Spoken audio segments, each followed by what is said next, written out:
আগামী 23শে জানুয়ারি ছোটবেলার বন্ধু দেবমাল্য চক্রবর্তীর গলায় মালা দিতে চলেছেন অভিনেত্রী মধুমিতা। 2024 সালে দুর্গাপুজোয় সম্পর্কে সিলমোহর দিয়েছিলেন, আর এবার 7 পাকে ঘোরার পালা। যদিও দ্বিতীয়বার বিয়ে করতে চলেছেন মধুমিতা। মাত্র 18 বছর বয়সে অভিনেতা সৌরভ চক্রবর্তীর সঙ্গে বিয়ে করেন, তবে সেই বিয়ে খুব একটা সুখের হয়নি। সৌরভকে বিয়েটা অল্প বয়সের ভুল ছিল বলেও জানিয়েছিলেন মধুমিতা এক সাক্ষাৎকারে। জানেন কি সৌরভের সঙ্গে বিয়েতে কেন ধুমধাম করেননি? এমনকি এর কারণ ডিভোর্সের ভয় বলেও জানিয়েছিলেন দিদি নাম্বার 1-এ এসে। বেশ ধুমধাম করে বিয়ে করছেন মধুমিতা আর দেবমাল্য। জানা গিয়েছে রাজবাড়ি ভাড়া করা হয়েছে, সেখানে মেহেন্দি থেকে গায়ে হলুদ বিয়ে সব আচার অনুষ্ঠানেই পালন করবে দুই পরিবার। তাহলে কেন প্রথম বিয়েতে করেননি খরচ? সম্প্রতি দিদি নাম্বার 1-এর একটি ক্লিপিংস ভাইরাল হয়েছে, যেখানে এসেছিলেন মধুমিতা সরকার।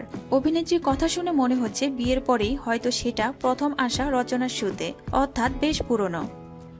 সেখানে রচনা বন্দ্যোপাধ্যায়ের লোকজন না ডেকে বিয়ে করার কারণ প্রশ্নের উত্তরে মধুমিতার জবাব ছিল, সে কতগুলো টাকা খরচ করে লোককে খাওয়ানো, তারপর সেই ডিভোর্স হয়ে গেলে টাকাগুলো তো বেকার খরচ হবে, তার চেয়ে ওই টাকা একটা বাড়ি কেনা ভালো। অবশ্য তখন সদ্য কেরিয়ার শুরু করেছিলেন মধুমিতা। সৌরভও বেশ নতুন টলিউডে। আর্থিকভাবে দুজনেরই পায়ের তলার মাটি সেভাবে শক্তপোক্ত ছিল না।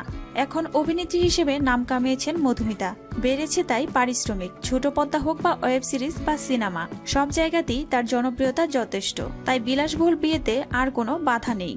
2011 সালে মহুয়া বাংলা নামে একটি চ্যানেলে সবিনয় নিবেদন ধারাবাহিকে প্রথম কাজ মধুমিতার। আপাতত তাকে দেখা যাচ্ছে স্টার জলসার ভুলে বাবা পার করে গা সিরিয়ালে।